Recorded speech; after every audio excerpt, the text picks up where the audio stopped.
मोदी साहब बोलिए। सर, ये जो सबसे बड़ी खबर है, पॉपुलेशन सेंसस में कैस्ट सेंसस कैस्ट इनोग्रेशन की बात की, उसको कैसे देखते हैं?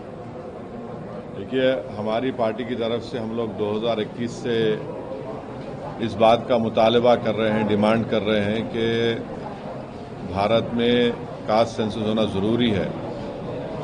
और लास्ट जो कास्ट सेंसस हुआ था वो 1931 में हुआ था। तो ये बहुत ज़रूरी है कि कास्ट सेंसस हो ताकि ये मालूम हो सके कि कौन सी कास्ट डेवलप हुई है, कौन सी कास्ट अंडर डेवलप है। और दूसरा ये कि फॉरवर्ड कास्ट में कितने वो लोग डेवलप हुए, कितने उसमें डेवलप नहीं हुए हैं। ये बहुत ज़रूरी है एफर्मेटिव एक्शन के लिए और इस देश में इंसाफ करने के लिए, क्योंकि सिर्फ 27% पे आप ओबीसी का रिजर्वेशन रोक दिए हैं, ये नाकाफी है। और कास्ट सेंसस ही इस चीज़ को साबित करेगा कि बैकवर्ड कास्ट इस देश में कितने पीछे हैं, कितना उनसे नाइंसाफी हुई है। तो हम बीजेपी से डिमांड करते हैं कि आप बार बार ये बोलते कि आप क्या बोले, विकसित भारत बोलते, जनधन बोले, फिर आप 370 निकाल दिए, ये सब चीज़ें आप बातें करें, मगर कास्ट सेंसस के ऊपर हमेशा आप पीछे हटते थे। और जब कास्ट सेंसस का डिमांड शुरू हुआ तो खुद प्राइम मिनिस्टर और बीजेपी के बड़े बड़े लीडर्स बोले कि बटेंगे तो कटेंगे, और इस तरह की वाहियात बातें होती थी। मगर कास्ट सेंसस करना ज़रूरी है। हम बीजेपी से जानना चाहेंगे कि आप क्या इसको शुरू कब करेंगे। देखिए, सेंसस शुरू होना है तो कास्ट सेंसस होगा, फिर ये कंप्लीट कब होगा, क्या 29 के पार्लियामेंट इलेक्शन से पहले ये रिपोर्ट आ जाएगी या नहीं आएगी। और साथ ही साथ ये है कि बीजेपी हमेशा बोलती पसमानदा मुसलमान। भाई, पसमानदा मुसलमान का क्या मौक़िफ़ है, क्या उनका स्टेटस है, कितना डिप्रेविटी उनमें है, और जो नॉन पसमानदा मुसलमान है उनका क्या पोजीशन है। और तेलंगाना की हुकूमत जो रेवंत रेड्डी सीएम है, उन्होंने यहाँ पर कास्ट सेंसस किया, जिससे मालूम हुआ कि 56.32% तेलंगाना में बैकवर्ड कास्ट का पॉपुलेशन है। और रेजोल्यूशन भी पास हुआ कि तेलंगाना में बैकवर्ड क्लास का रेजोल्यूशन 42% होना चाहिए। तो जाहिर है जब कास्ट सेंसस होगा तो गवर्नमेंट किसी की भी हो, उनको 50% के थ्रेशोल्ड को ब्रेक करना पड़ेगा। और जब कास्ट सेंसस की रिपोर्ट आएगी तो मालूम होगा कि नॉन गवर्नमेंट सेक्टर्स में भी अदर बैकवर्ड क्लास से कितना उनका डिप्रिवेशन है, तो उस बारे में भी सोचना पड़ेगा। तो एफर्मेटिव एक्शन की बहुत ज़रूरी है। और ये जो नारा काशीराम ने दिया था कि जिसकी जितनी आबादी उतनी उसकी भागीदारी, ये इसको प्रैक्टिकली इम्प्लीमेंट करना है ज़रूरी हमारे भारत देश में। सर, राहुल गांधी जी कल कह रहे हैं कि टाइमलाइन, आपने भी अभी सवाल किया है कि टाइमलाइन बताना चाहिए और कब तक ये कंप्लीट होगा। कल राहुल गांधी जी ने भी वो एक सवाल किया। अभी रेवंत रेड्डी जी ने भी कहा कि हमारे तेलंगाना स्टेट को आप रोड मैप के जैसा यूज़ करिए, रोल मॉडल के जैसा यूज़ करिए, और उन्होंने सजेशंस भी दिया है। तो ये जो 50% का जो कैपिंग भी है, वो कैसा पॉसिबल होगा सर हटाने के लिए? क्यों नहीं होगा। आप पार्लियामेंट में बिल लेकर आइए, हम सब सपोर्ट करेंगे। बीजेपी के पास आप तो वक्फ बिल को अनकॉन्स्टिट्यूशनल तरीके से पास किए ना, वो बिल खुद अनकॉन्स्टिट्यूशनल था, आपने उसको पास करवा लिया। तो आप 50% को क्रॉस करने के लिए बिल क्यों नहीं लेके आते? आपको कास्ट सेंसस कराइए, आप कास्ट सेंसस वो होगा, मगर आपको 50% थ्रेशोल्ड क्रॉस करने के लिए मैं आपको बोल रहा हूं कि पूरे एमपी सपोर्ट करेंगे। आपके ने 240 है और आपके अलाइज हैं, सब पार्टी अपोजिशन, मेरे को यकीन है कि पूरा अपोजिशन पार्टी सपोर्ट करेंगे। तो आप वेट क्यों कर रहे? 50% रिजर्वेशन थ्रेशोल्ड को आप ब्रेक करिए। आप जो रिजर्वेशन दे रहे 10% के नाम पर फॉर अदर कास्ट को, वो तो माने 20% मिल रहा उनको, और जो 50% के ऊपर जो 80% पॉपुलेशन उनको आप रोक दे रहे 27% पे 50% के अंदर। आज भी बीजेपी ला सकती, नेक्स्ट मानसून सेशन में आप बिल लाइए 50% रिजर्वेशन को क्रॉस करने के लिए, कौन रोक। आप क्या कहना चाहते हैं, कब तक होना चाहिए कास्ट सेंसस? आप देखिए पहले मैडम, का सेंसस जब होगा तो कास्ट सेंसस होगा ना, तो गवर्नमेंट को जवाब देना है। हम तो टाइमलाइन मिस कर दिए, 2011 के सेंसस पे हम काम कर रहे भी, 2022 में उसके बाद होना था, आप नहीं करे। तो ये तो बीजेपी को जवाब देना पड़ेगा, बीजेपी को जवाब देना पड़ेगा, प्राइम मिनिस्टर को जवाब देना पड़ेगा, इंडिया के अलाइज को जवाब देना पड़ेगा कि आप ये कास्ट सेंसस शुरू कब करेंगे, जिसमें कास्ट सेंसस होगा तो उसको शुरू कब करेंगे। 15 महीने में मुकम्मल होता बोल रहे, कब शुरू करेंगे, कब इसको कंप्लीट करेंगे, मुकम्मल करेंगे, कब देश के सामने आएगा ये। और जब ये कास्ट सेंसस होगा तो ये जो आपके मीडिया में भी आप लोग भी एक्सपोज होंगे, इसमें कितने नॉन ओबीसी कितने बैठे हुए बड़े बड़े पोस्ट पे, ये भी निकल के आएगा। संजय, बीजेपी के लक्ष्मण जी ने अभी कुछ देर पहले कहा कि अभी जो तेलंगाना में हुआ था 12% तो मुस्लिम पॉपुलेशन है, जबकि 10% जो है ओबीसी में डाल दिया है। रेवंत रेड्डी की जो सर्वे निकाली, देखिए ये पसमानदा मुसलमान से इनको मोहब्बत है ही नहीं है बीजेपी को। आप जो है हिपोक्रेसी प्रैक्टिस कर रहे हैं, पसमानदा प्राइम मिनिस्टर आके हैदराबाद में पसमानदा मुसलमान बोले, आप पसमानदा मुसलमान का नाम लेके वक्फ एक्ट में उनके मेंबर्स को बनाओ बोल के आप प्रोविजन डाले। भाई तो पसमानदा मुसलमान का मालूम होना चाहिए ना कि पसमानदा मुसलमान कितना पसमानदा है और गैर पसमानदा मुसलमान कितना पसमानदा है। फॉरवर्ड बोलिए अपर कास्ट कम्युनिटी कितने फॉरवर्ड है, कितने डेवलप है या कितने उसमें डेवलप नहीं है, वो तो सब मालूम होना चाहिए ना। आप डर रहे क्यों? आप दूध का दूध पानी का पानी हो जाएगा ना। क्या ये सही माने कि 12 में से 10% जो है वो पसमानदा मुसलमान है या फिर ओबीसी के अंदर आता है? मैडम देखिए, आप लोग स्टडी करके आइए, तेलंगाना में कैटेगरी ई में जो पसमानदा मुसलमान है, सोशली एजुकेशनली बैकवर्ड है, रिलीजन की बुनियाद पे नहीं, जो सोशल एजुकेशनल बैकवर्ड है उनको रिजर्वेशन दिया जा रहा है। तो अब बीजेपी को पेट में दर्द क्यों हो रहा है? भाई आप खुद पसमानदा मुसलमान बोल रहे हैं ना, तो उस पसमानदा मुसलमान को ही तेलंगाना और आंध्र प्रदेश में मिल रहा है। अब जो बीजेपी के नेता बोल रहे हैं तो आप जाके खत्म करो ना आंध्रा में, आप तो पावर में है वहां पे, आप तो पावर शेयर कर रहे हैं। बेशर्मी की हद है। जहां आपको मलाई गुलाब जामुन मिल रहा है वहां पे आपका मुंह बंद हो जा रहा, मुंह में दही जम जा रही। आप आंध्रा में पावर शेयर करना, चंद्रबाबू नायडू को बोलो खत्म करो बोल के। आंध्र प्रदेश में तेलंगाना में जो बैकवर्ड कास्ट है मुसलमानों में, उनको रिजर्वेशन मिल रहा है, तो बीजेपी पसमानदा मुसलमान मुखालिफत क्यों कर रही? आप इंक्लूड कर दिए वक्फ एक्ट में के पसमानदा मेंबर बनेगा, वो पावरफुल बना रहे। यहां पर आप क्यों नहीं बनाना चाह रहे? मालूम तो ना देश में, देश को तो मालूम होना चाहिए क्या मौकफ है। सर, मुस्लिम्स का जो सोशियो इकोनॉमिक कंडीशन है, सोशियो एजुकेशनल कंडीशन है, तो सर सोशियो इकोनॉमिक कंडीशन है, सोशियो एजुकेशनल कंडीशन देखिए आर्टिकल 15 को आप जब पढ़ेंगे, 15 सेक्शन सोशल एजुकेशनल बैकवर्डनेस जो है, जिसका आपके पीएस कृष्णन साहब एक बहुत मशहूर इंडिया के एंथ्रोपोलॉजिस्ट थे, उनकी रिपोर्ट के ऊपर उस वक्त मेरे ख्याल से रोशिया साहब थे, ये रिपोर्ट बनी, उसको एक्सेप्ट किया गया। मगर सर जो इकोनॉमिक कंडीशन है मुसलमानों का, उसको मतलब अभी नेशनल कास्ट सेंसस करेंगे, दे हैव अनाउंस्ड इट।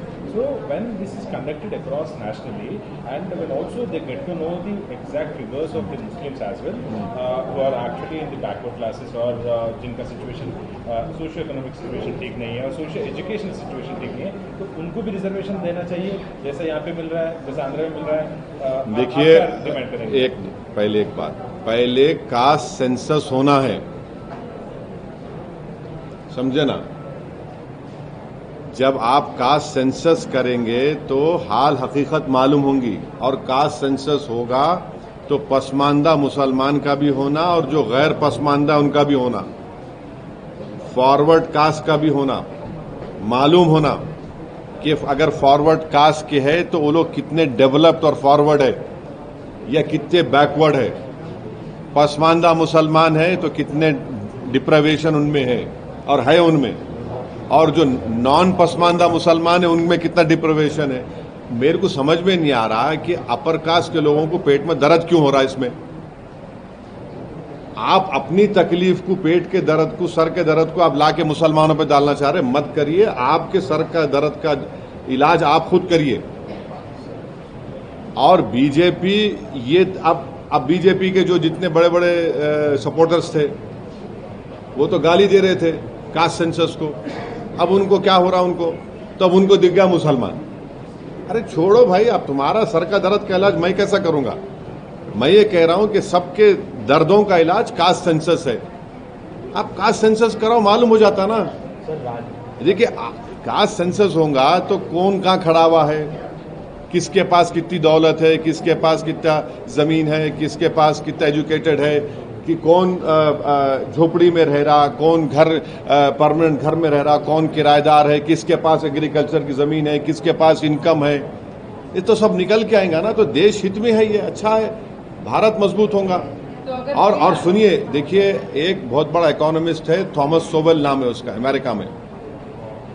जब अमेरिका में एफर्मेटिव एक्शन के नाम पर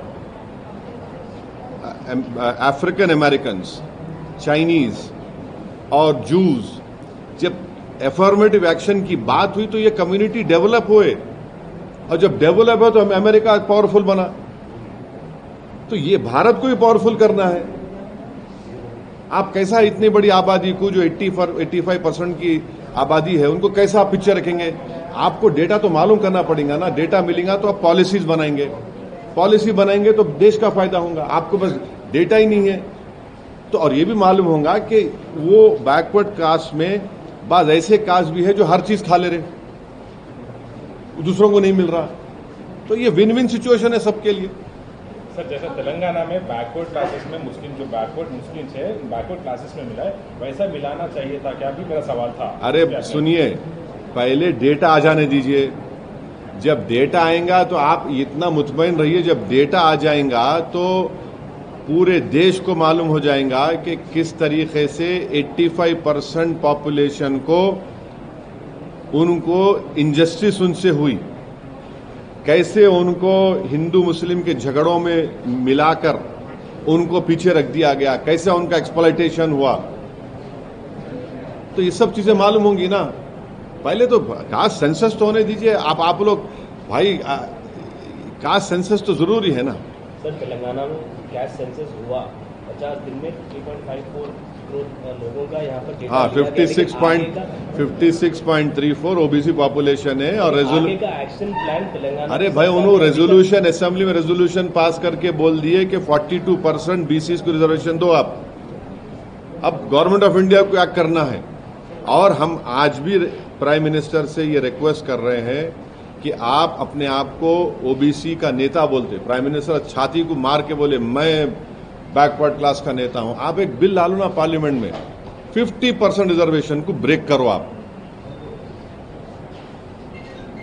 और सेंसस आप कब करेंगे, ये उसमें सेंसस कब शुरू करेंगे, उसको कब कंप्लीट करेंगे, और क्या 29 पार्लियामेंट इलेक्शन से पहले इंप्लीमेंट होगा नहीं होगा। तो अगर बिल पार्लियामेंट में आता है तो आपके पास 100% आप लाइए, 50% ब्रेक करिए, रिजर्वेशन लाइए आप कौन रोक रहा प्रधानमंत्री को। आप लाइए ना, आप बिल्कुल फौरन ला लीजिए। जिस तरह के कास्ट, जैसे ये बात सामने आई है उसके बाद से जो राजनीति हो रही है पार्टियों के बीच में, एक दूसरे के ऊपर ये कहने की हमने इसके लिए दबाव बनाया, हमें इसके लिए इनिशिएट कर रहे हैं, कैसे देख रहे हैं आप देखिए, आप छोड़ जी ना, आप कौन दूल्हा बन रहा है नहीं बन रहा है मेरे को उसकी फिक्र नहीं है। आप कास्ट सेंसस का डिसीजन ले लिए। और देखिए केरला में आरएसएस की बैठक हुई थी, वो बैठक में भी उन्होंने इन अ वे बोले कास्ट सेंसस कराओ बोल के। केरला में बैठक हुई थी आरएसएस की, उसमें उन्होंने बोले इन अ वे कराओ बोल के। आपका बीजेपी को, गवर्नमेंट ऑफ इंडिया से हम एक ही बात पूछ रहे हैं कि आप सेंसस कब शुरू करेंगे, क्योंकि आप डिसीजन लिए कास्ट सेंसस भी कराएंगे। सेंसस कब शुरू होगा और कब कंप्लीट होगा, उसका डेटा देश के सामने कब आएगा। क्या 29 पार्लियामेंट के इलेक्शन से पहले ये हो जाएगा नहीं हो जाएगा, हमको बताइए। अरे जरूरी है ना भाई, आपके इतने पॉलिसीज हमारे हैं। 1931 में एक सेंसस हुआ, उसके बाद से अब तक नहीं हुआ। मंडल की खाली रिपोर्ट पे हो रहा है, आपके पास मालूम तो होना ना कौन कहाँ खड़ा हुआ है, कौन कितना पसमानदा है, कौन कितना पिछड़ा है, किसमें कम पढ़े लिखे लोग हैं, किसके पास जमीन नहीं है, किसके पास इनकम कितनी है, कौन किराए के घर में रहता है, किसके पास जमीन नहीं एग्रीकल्चर की, ये सब मालूम होगा ना। इसमें वो क्या बात है। मगर हम यही बोले कि टाइम लाइन दीजिए प्लीज आप।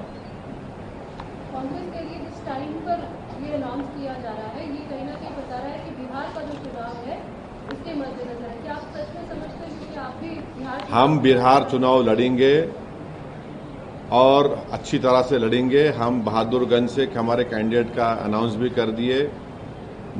मेरी पब्लिक मीटिंग है 3 तारीख को बहादुरगंज में, 4 तारीख को और एक जगह पर है। हम अच्छी तरह से लड़ेंगे और आप देखेंगे इंशाअल्लाह ताला हमारे जो एमएलएज लास्ट टाइम जीते थे उससे ज्यादा हमारे एमएलएज कामयाब होंगे, और जो चोरी करे हमारे एमएलएज की इंशाअल्लाह ताला उनको भी सीमांचल की जनता सबक सिखाएगी। बिहार के इलेक्शंस मद्देनजर रख के ये लाया गया, ये सवाल था सर। सवाल का जवाब ये दे दिया, मैं दिया ना। मैं बिहार का जवाब मैं ऐसे दिया। अब आप जैसा चाह रहे मैं कैसा दूंगा? क्या असर होगा? हाँ, क्या इस बार असर होगा? आप देखेंगे। अब आप देखिए बहादुरगंज में हमारी जनसभा है, असर देखेंगे आप।